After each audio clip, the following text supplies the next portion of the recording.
সুপ্রিয় দর্শক, স্বাগত জানাচ্ছি আজকের সম্পাদকীয়তে আমি আহমেদ সালেহীন। দীর্ঘ 17 বছরের নির্বাচন কাটিয়ে এক ঐতিহাসিক জনরায়ে রাষ্ট্র ক্ষমতায় আসছেন বিএনপি চেয়ারম্যান তারেক রহমান।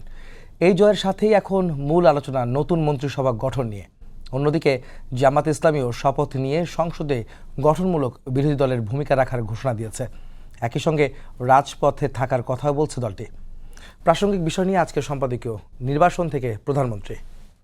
আর এসব নিয়ে কথা বলতে আমাদের স্টুডিওতে উপস্থিত আছেন শেখ রবিউল আলম রবি, নবনির্বাচিত সংসদ সদস্য বিএনপি, এবং সালাউদ্দিন আইয়ুবী, নবনির্বাচিত সংসদ সদস্য বাংলাদেশ জামাত ইসলামী।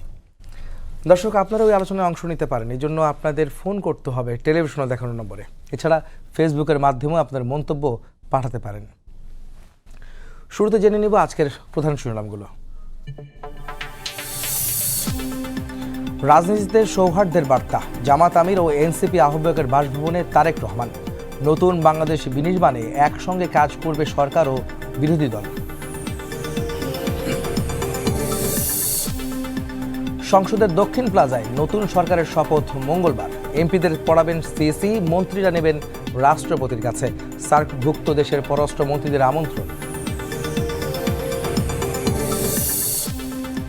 জাতীয় নির্বাচনের মাধ্যমে আত্মমর্যাদা ফিরে পেয়েছে পুলিশ।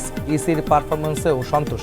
ডক্টর ইউনূসের সভাপতিত্বে উপদেষ্টা পরিষদের শেষ সভায় আলোচনা।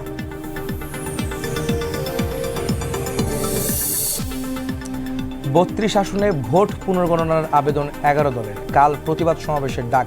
আদালতের নির্দেশনা পেলে ব্যবস্থা, জানালো ইসি। শতভাগ সুষ্ঠু নির্বাচন উপহার দেওয়ার দাবি। এবং শান্তিপূর্ণ ও বিশ্বাসযোগ্য হয়েছে নির্বাচন। ব্রিফিংয়ে Asian network for free election.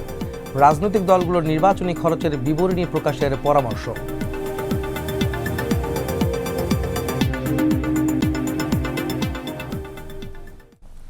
সদ্য সমাপ্ত ত্রয়োদশ জাতীয় সংসদ নির্বাচনের পর বিপুল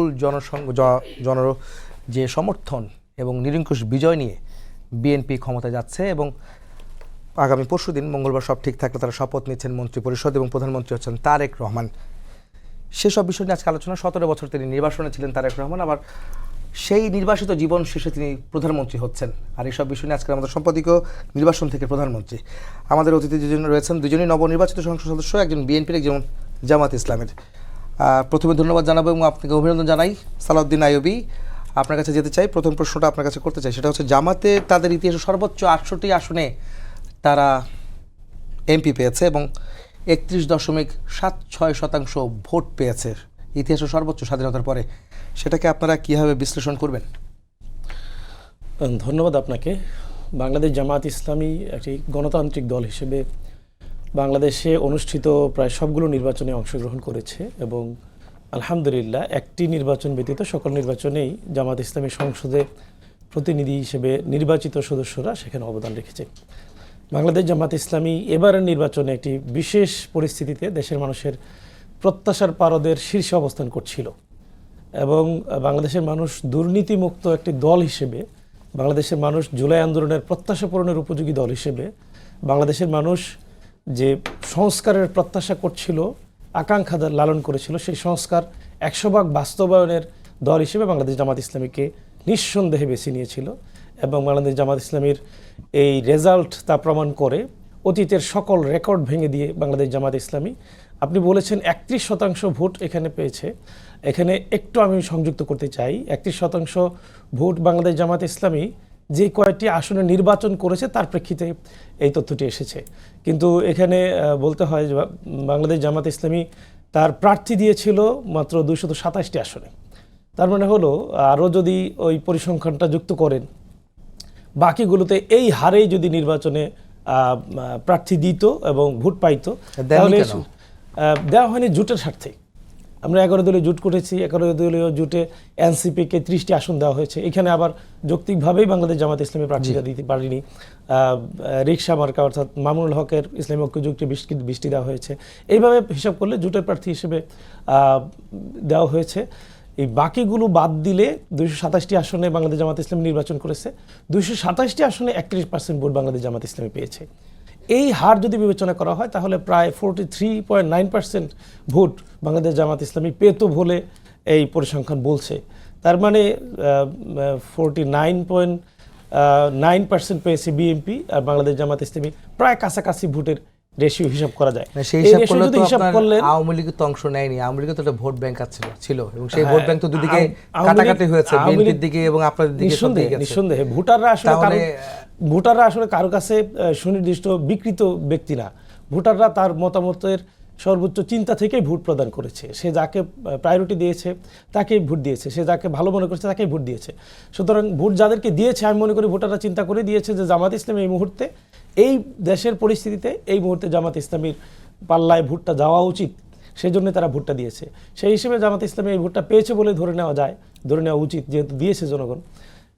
এইটা হলো ভোটের পরিসংখ্যান। আর আমি আরেকটা তথ্য দিতে চাই যে 53টি সিটে বাংলাদেশ জামাত ইসলামী 5,000-এরও কম ভোটে পরাজিত হয়েছে। তার মধ্যে এমনও সিট আছে যেখানে 70 ভোটে পরাজিত হয়েছে। এমনও সিট আছে যে মোট হিসাবে বাংলাদেশ জামাত ইসলামী সকল কেন্দ্রগুলো থেকে বিজয়ী হয়েছে, কিন্তু যখন দেখা গেছে বিদেশের থেকে যে পোস্টাল ব্যালট এসেছে, পোস্টাল ব্যালটে গিয়ে বাংলাদেশ জামাত ইসলামী জয়ী হয়েছে, কোথাও পরাজিত হয়েছে, কোথাও কোথাও। এরকম আসন রয়েছে 33টি। এরকম 33, 53 আর এখন যে 77টি পেয়েছে, এগুলো হিসাব করলে 164টি আসনে বাংলাদেশ জামাত ইসলামী এই রেশিওতে আসনে বিজয়ী হওয়ার কথা। এই জায়গাটা তো যদি জামাত ইসলামী চাক দিতে পারতো, তাহলে জামাত ইসলামী আজকে সরকার গঠন করার কথা। বাংলাদেশের মানুষ এই মুহূর্তে, আমি মনে করি, অতীতের সকল রেকর্ড, ইতিহাসকে ভেঙে দিয়ে জামাত ইসলামীকে সবচেয়ে বেশি ভালোবাসা। 53টা যোগ হলে কি আপনার সরকার গঠন করতে পারতেন? হ্যাঁ, 53 আর 33। আমি আরেকটা পরিসংখ্যান আপনাকে দিয়েছি যে ছোট ছোট যে ইয়েগুলো করেছে, এগুলো সেই যুক্ত হিসাব হলে- করলে তো সব আসনই তাহলে আপনাদের। না, নিঃসন্দেহে আমি আমার ব্যাপারটা কি পরিসংখ্যানটা তাহলে এরকম উপস্থাপন না? আমি আমার পরিসংখ্যানটা যে উপস্থাপন করেছি, এই জায়গা থেকে আমি বলছি যে আর না, বাকি আপনার যে বিশ্লেষণটা আমার জোটের- কাছে ভালো লাগছে, কিন্তু হ্যাঁ। ঘটনা হচ্ছে যে যদি বিএনপি ঠিক আপনার বিশ্লেষণে যায়, নিঃসন্দেহে তাহলে তারা সবাই 300 যার যার আসনের জায়গায় তারা তো করবে, এটা স্বাভাবিক। 300 আসনে প্রার্থী দিয়েছিল। তারাও তো আপনার 300 আসনে বিএনপি প্রার্থী দেয়নি, 297টি আসনে প্রার্থী দিয়েছিল। দিয়েছে। তারা যদি সেই হিসাব করে, তাহলে সেখানে আপনার তারাও বলবো 297টি আসন তারা পেত। হ্যাঁ, এই প্রত্যাশা তো নিয়ে আপনারা তো কোনোটাই সবাই পেতেন প্রার্থী না। দেয়। ওই প্রত্যাশার জায়গাটা এই বলেন। আপনি প্রত্যাশা- আসলে এই প্রত্যাশা নিয়েই, এবং আলহামদুলিল্লাহ বাংলাদেশের জনগণ বাংলাদেশ জামাত ইসলামের প্রত্যাশাকে সম্মান করেছে। বাংলাদেশ জামাত ইসলামীকে সর্বোচ্চ ভালোবাসা দিয়েছে জামাত ইসলামের ইতিহাসে। প্রায় 100 বছর হতে চলেছে জামাত ইসলামের ইতিহাস। এই 100 বছরের ইতিহাসে জামাত ইসলামীর মানে সবচেয়ে বেশি ভালোবাসা বাংলাদেশের মানুষ, আমি বলবো, দিয়েছে। এই জন্য তাদের প্রতি শ্রদ্ধা জানাই, তাদের প্রতি কৃতজ্ঞতা জানাই, এবং আশা করে এই ভালোবাসা একেবারে এবার ভোট শেষ- আপনারা বেশি পেয়েছেন, এটা নিয়ে কোনো সন্দেহ নেই। নিঃসন্দেহে তো আপনার বিশ্লেষণ শুনলে আমি রবি ভাইয়ের কাছে যেতে চাই।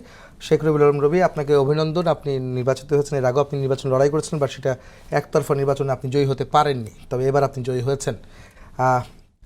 প্রশ্নটা হচ্ছে যে 17 বছর পর তারেক রহমান দেশে ফিরেছেন এবং এসেই প্রথমবারের মতো তিনি নির্বাচন করেছেন।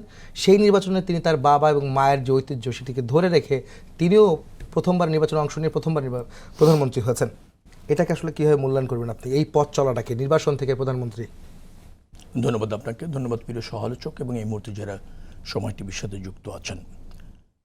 জননেতা তারেক রহমান বাংলাদেশের রাজনীতিতে একটি প্রতিষ্ঠিত রাজনীতিক। 2001-এর যে মেজরিটি আমরা পেয়েছিলাম 193 আসন, সেই নির্বাচন পরিচালনার সম্পূর্ণ দায়িত্ব ছিল জননেতা তারেক রহমানের উপর। অর্থাৎ তিনি তৃণমূলে সংগঠনকে শক্তিশালী করা, ঐক্যবদ্ধ রাখা, যোগ্য নেতৃত্ব পছন্দ করা, রাজনীতির বিদ্যমান পরিস্থিতি, সম্ভাব্য পরিস্থিতি, পরিবর্তিত পরিস্থিতি বিবেচনায় রেখে যেভাবে জনসমর্থনটা প্রতিষ্ঠিত করতে হয়, সেখানে খুব পারদর্শী একজন পরীক্ষিত নেতৃত্ব, যার ফলে তিনি গত 17 বছর আন্দোলন সংগ্রাম করেছেন। ফ্যাসিবাদীর যে শক্তি, তার পতন হয়েছে। পতনের পর যে রাজনীতি বাংলাদেশের মানুষ প্রত্যাশা করে, যে পরিবর্তন, বিশেষ করে রাষ্ট্র ব্যবস্থাপনার পরিবর্তন, রাজনীতির গুণগত পরিবর্তন, সেটা তিনি ধারণ করতে পেরেছেন। এবং সেটি ধারণ করে কিন্তু তিনি জনমত এবং জনসমর্থন প্রতিষ্ঠিত করতে পেরেছেন, এবং তারই সুফল পাওয়া গিয়েছে এই নির্বাচনে। তো সেটা তার যোগ্যতা। এবং ধরেন, তিনি এই ধরনের চ্যালেঞ্জ এর আগেও নিয়েছেন। কারণ আপনাকে মনে রাখতে হবে যে 17টা বছর দেশের বাইরে থেকে একটা ফ্যাসিবাদী শক্তির বিরুদ্ধে লড়াই করা, ঐক্যবদ্ধ থাকা, এবং যে নিধন, দমন, গণহত্যা এদেশে চলেছে, তার বিরুদ্ধে নেতাকর্মীদেরকে ঐক্যবদ্ধ রেখে আন্দোলন সংগ্রাম অব্যাহত রাখা এবং আন্দোলন সংগ্রামের পর যে বাংলাদেশ প্রতিষ্ঠিত করার আকাঙ্ক্ষা আমাদের মধ্যে ছিল সেটাকে সাথে সাথে ধারণ করা, এই যে রাষ্ট্র ব্যবস্থাপনার পরিবর্তন এবং সেটি জনগণের কাছে অ্যাকসেপ্টেড করা খুব গুরুত্বপূর্ণ হচ্ছে সেই জায়গা, সেটা তিনি পেরেছেন। এবং সরকার গঠনের পরও দেখবেন বাংলাদেশের যে আকাঙ্ক্ষা এবং বাংলাদেশের মানুষ যে রাজনীতি চায়, যে রাষ্ট্র ব্যবস্থাপনা চায়, একটা দায়বদ্ধ জবাবদিহিমূলক সরকার থাকবে, কার্যকর একটা পার্লামেন্ট থাকবে, সেটা জননেতা তারেক রহমানের হাত দিয়েই প্রতিষ্ঠিত হওয়া সম্ভব বিধায় জাতি মনে করে বিধায় জাতি উনাকেই সেই নেতৃত্ব দেওয়ার দায়িত্বটা দিয়েছে।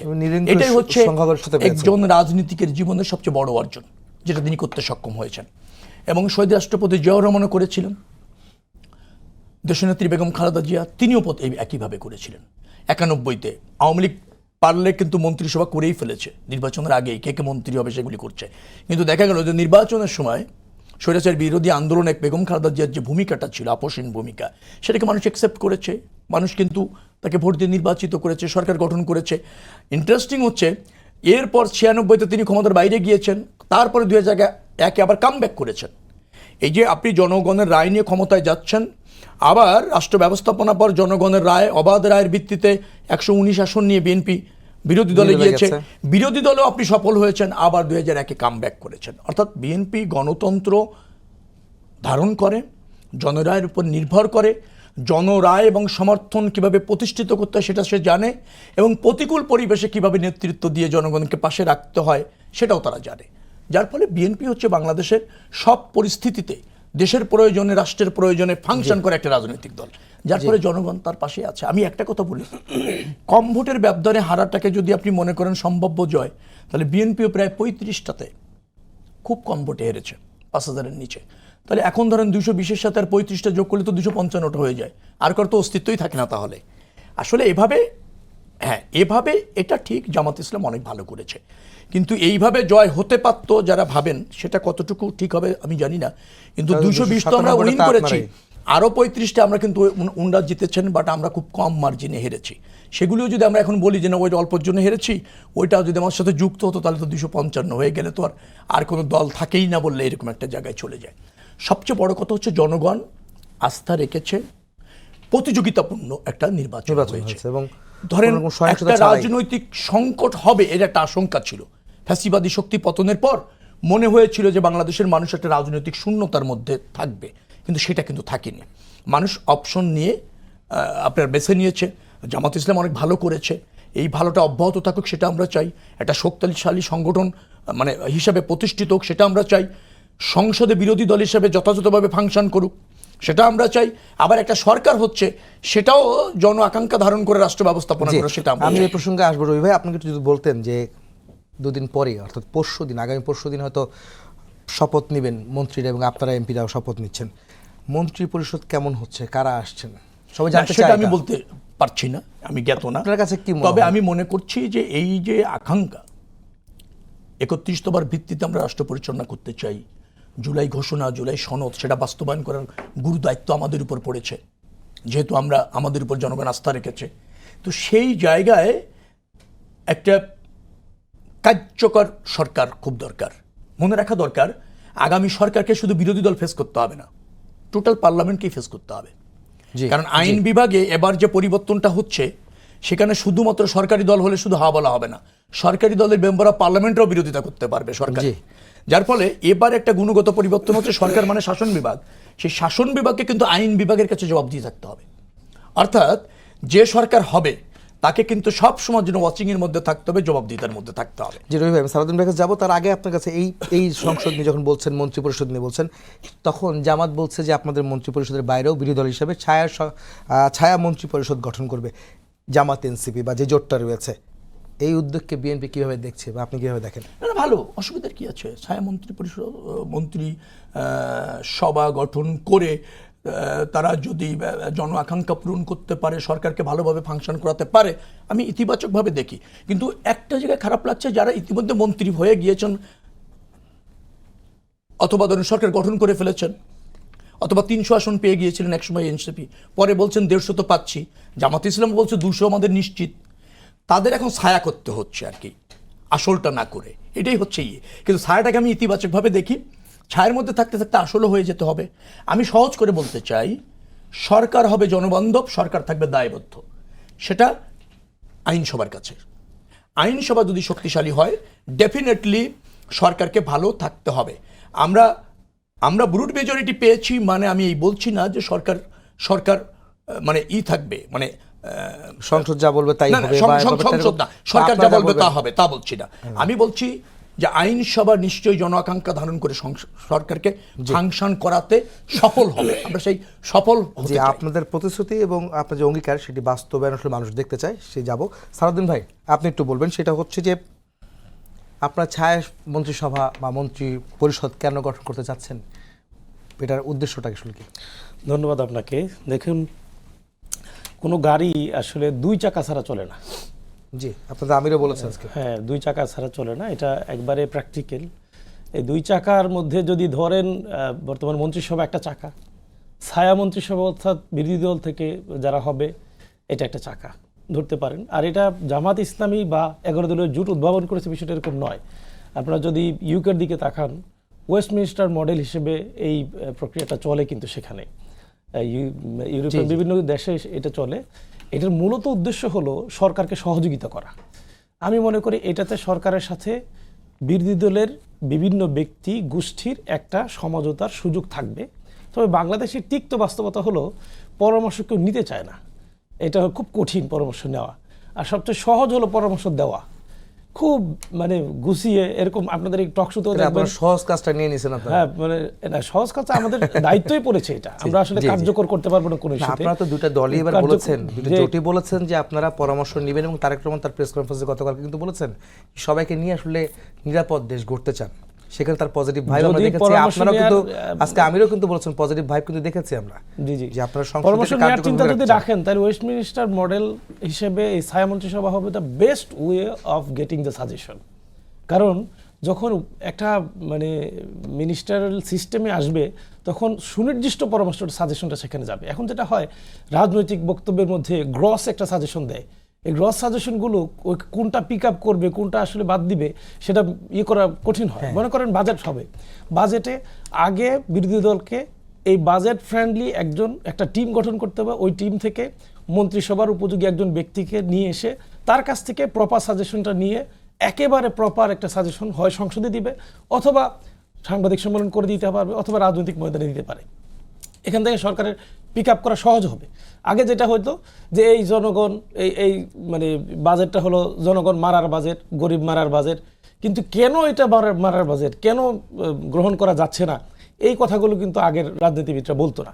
এখন যদি আপনাকে বলতে হয়, যদি মডেল বলতে চান, তাহলে প্রপার একটা সাজেশন আসতে হবে, এবং সেই সাজেশনটা হইতে হবে লজিক্যাল, এবং সেই লজিক্যাল ইস্যুটা বের হয়ে আসবে হলো ওই ছায়া মন্ত্রিসভা থেকে। আমি আরেকটা প্রশ্ন এটা আমি মনে করি সেটা হচ্ছে সরকারের জন্য অনেক ভালো একটাই হলো, বেতন দেওয়া লাগবে না, বাট সুন্দর সাজেশনগুলো এখান থেকে পাবে।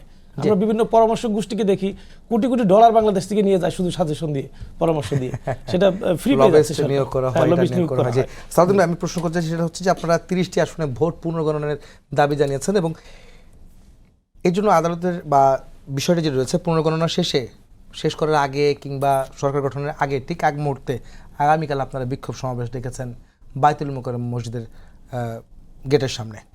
তো সরকার গঠন হচ্ছে পরশুদিন, তার আগে কেন বিক্ষোভ? তাহলে কি রাজপথ বেছে নিচ্ছেন না সংসদ বেছে নেবেন? ধন্যবাদ আপনাকে। শুরুতে হলো একটু মানে ছোট্ট সংশোধনী হলো 30টি না 32টি আসনে সাজেশন করেছে। দেখেন, বাংলাদেশ জামাত ইসলামী সবসময় চেষ্টা করে যে কোনো কথা বলতে তথ্যভিত্তিক এবং তথ্যভিত্তিক, আন্দাজে অনুমান ভিত্তিক। যে এই নির্বাচন গ্রসলি একেবারে ভেনিশ করে দিয়েছে, কোনো আইন কানুন মানা হয়নি, এটা বলে না জামাত ইসলামী। জামাত ইসলামী বলেছে অন্য সবগুলোতে টুকটাক যা হয়েছে, বাট ধরে নেওয়া যায় যে সবগুলো মোটামুটি ঠিক আছে। 32টি আসনে গণনায় ত্রুটি হয়েছে, জামাত ইসলামী বলছে।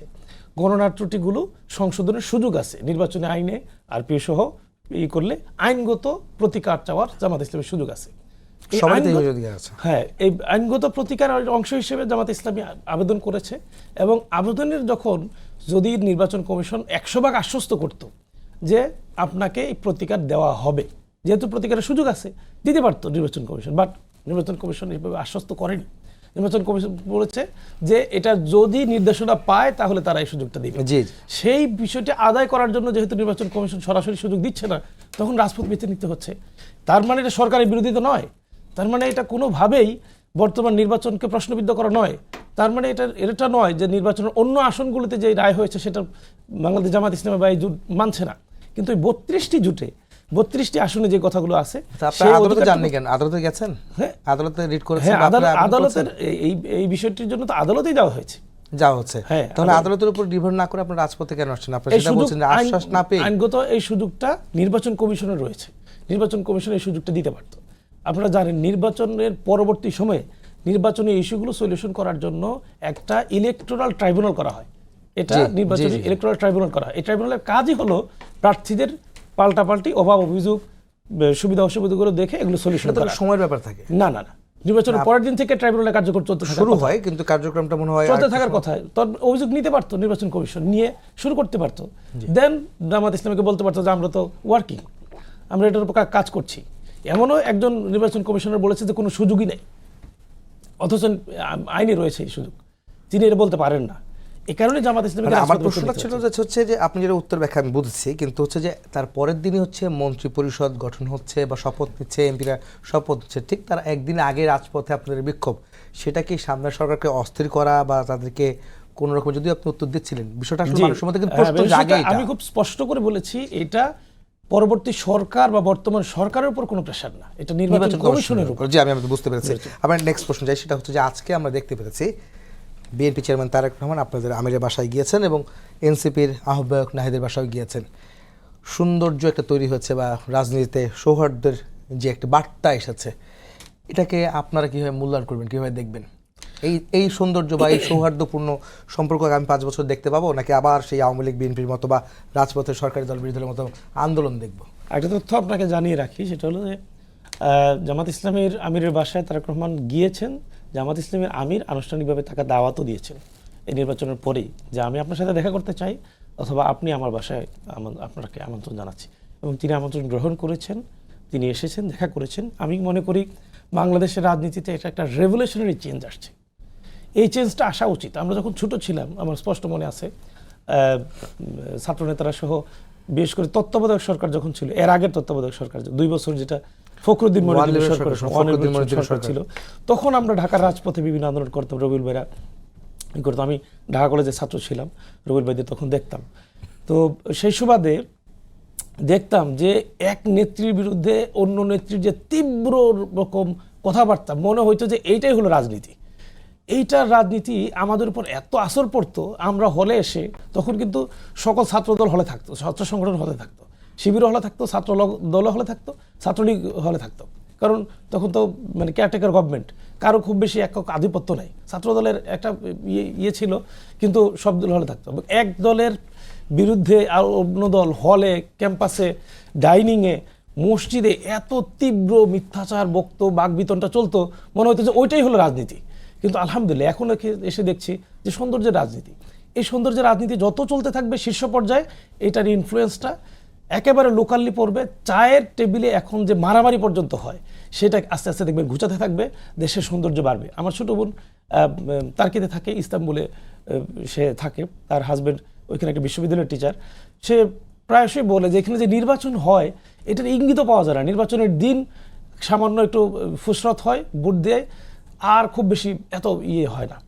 এমনও হয় যে ইউকেতে নির্বাচন হয়, এখনো বোঝাও যায় না যে নির্বাচন হচ্ছে। এটাই হওয়া উচিত, সবাই যার যার ভোট দিবে, রায় মতামত ব্যক্ত করবে। এখানে পেশি শক্তির কি সুযোগ আছে, কি দরকার আছে? এই বিশৃঙ্খলা থেকে বাঁচতে হলে আপনাকে রাজনৈতিক সৌন্দর্যটাকে ফিরিয়ে নিয়ে আসতে হবে। এই জন্য আমি বিশেষ করে এই প্রশ্নটাই যে আসলে এই রাজনীতির সৌহার্দ্যপূর্ণ সম্পর্ক এবং যে দৃশ্য আজকে আমরা দেখছি, বহুদিনের আকাঙ্ক্ষিত দৃশ্য, এটাকে আপনারা কীভাবে মূল্যায়ন করবেন এবং আগামীতে তা ধরে রাখা যাবে কিনা? না, ধরে রাখতেই হবে।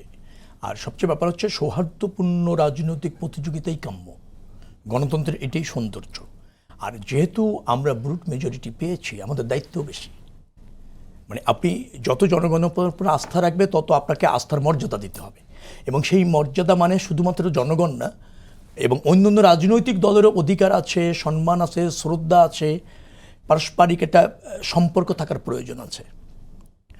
আমাদের এই জায়গাটা খুবই তিক্ত ছিল, এবং এটা আজকে না, শুধু আমাদের স্বাধীনতার পরের থেকেই তিক্ত ছিল, আগে থেকেই। তো এই জায়গাটা আমাদের কারেকশন করতে হবে। এই জন্য কিন্তু আমরা বলেছি যে আমরা রাজনীতির মানের গুণগত পরিবর্তন চাই, সংস্কৃতির গুণগত পরিবর্তন চাই, শুধু আমার দলের মানের না, সব রাজনৈতিক দলের জি। গুণগত বা একটা মানের পরিবর্তন আমরা চেয়েছি এবং সেটা আমরা শুরু করতে পেরেছি এবং শুরু করতে মানে চলেছি। ডেফিনেটলি এটা থাকবে, ডিবেট হবে, দেশ এবং জাতির স্বার্থে যেটা কল্যাণকর সেটা আমরা গ্রহণ করব। এটা হচ্ছে আমাদের ব্যাপার। আবার একটা রাজনৈতিক দল সে ছোট হোক বা যাই হোক, তারও অবস্থান আছে, মর্যাদা আছে, মতামত প্রকাশের মানে সুযোগ আছে। তো সেই জায়গাগুলিতে আমাদেরকে কিন্তু মনোযোগী হতে হবে, পরমত সহিষ্ণু হওয়া, অন্য আদর্শকে আপনার একটা শ্রদ্ধার জায়গা জায়গা দেখা, রাখা, জি। সেই জায়গাটা আমরা অঙ্গীকারাবদ্ধ। তো যার ফলে এই যেটা দেখেছেন আজকে হয়েছে, এর আগেও করেছেন তিনি। তো একটা গুণগত পরিবর্তন করতে চাই, সহজ কথা, যে আমাদের ডিবেট হবে লজিকের, আমাদের ডিবেট হবে আদর্শের ভিন্নতা, তবে কিন্তু লক্ষ্য এক হবে, বাংলাদেশ সবার আগে। আবার ধরেন বাংলাদেশের স্বার্থ এবং বাংলাদেশের গণতন্ত্র, বাংলাদেশের জনগণের ক্ষমতায়ন। পার্লামেন্টটা একেবারে স্বতন্ত্রভাবে জনগণের প্রতিনিধিত্ব করবে।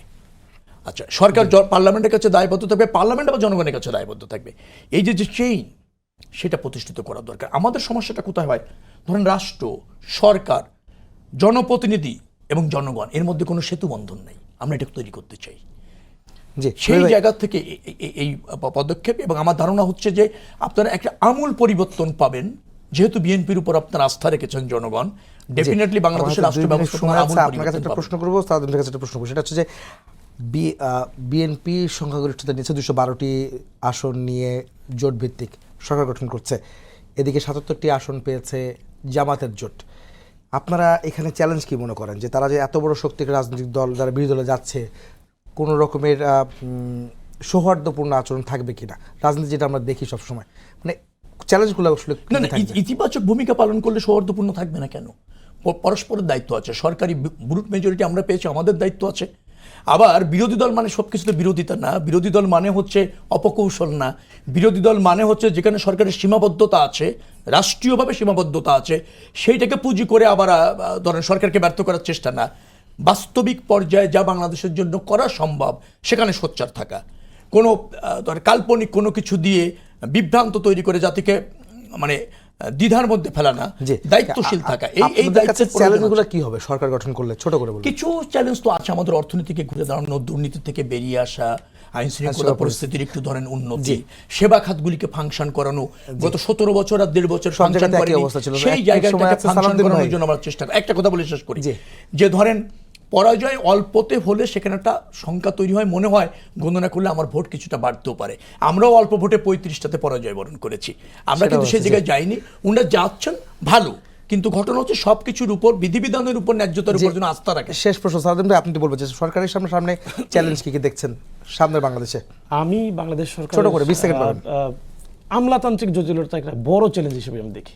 বর্তমান সরকার যারা আছে তাদের সদিচ্ছার কোনো অভাব ছিল না, জনগণ সবাই তার ছিল, সকল দল ছিল, বাট আমলাতান্ত্রিকতার কারণে অনেক ইস্যুতে বর্তমান সরকার সফল হতে পারে। দ্বিতীয়, দুর্নীতি, এবং এটার সাথে আমলাতান্ত্রিকতা অঙ্গাঙ্গিভাবে জড়িত। জি, ধন্যবাদ। জি, ধন্যবাদ দুজনকে, ধন্যবাদ জানাচ্ছি। সবাইকে ধন্যবাদ জানিয়ে শেষ করছি আজকে সম্পাদকীয়। আগামীকাল আবার দেখা হবে একই সময়ে। শুভরাত্রি।